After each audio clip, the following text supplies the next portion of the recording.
May kaso for example sa isang probinsya kung saan 32 ang patay at nanlaban daw sila. So parang in-imply nyo, paano nangyari na sa isang gabi, naging kilala lahat at lumaban sa pulis ng sabay-sabay?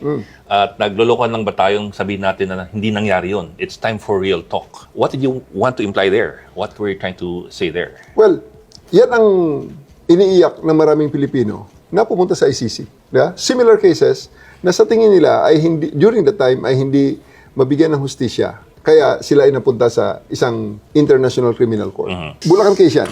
Ang sa ICC naman, marami pa eh. Even before the former president was president, before the presidency niya, doon pa sa mga insidente na nangyari sa Davao, ayun ang mga naging topics at mga accusations na dinala sa ICC.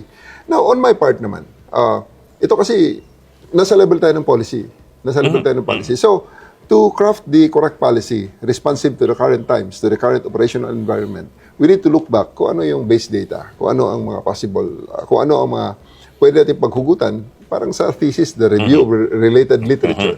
Okay, so, ganun naman ang ginagawa natin. Kaya tinitingnan ko yung mga possibility, ang mga past na yun, na ito ba ay nangyari? Ito ba ay, ano ang nangyari rito? Ano ang magiging implications pag ito ang ginawa nating policy? Ano ang magiging epekto pag in-implement natin to? So, you know, I made those statements in those contexts, if I remember it right. And until now naman, hindi nagbabago ang ating stance na talagang dapat itong mga to, ay titingnan natin. Ngayon, kung may mga tao dyan na gustong magreklamo at gustong ipa-review ang mga cases na, we're always welcome so that we eventually will find closure. Hanapin natin ang win-win solution. Kasi at the end of the day, how sure are we na yan ay ginawa ng mga police voluntarily at hindi naman na merong nakaumang din na baril sa ulo nila kaya napipilitan silang gawin ang mga bagay na sila mismo ay hindi naniniwala.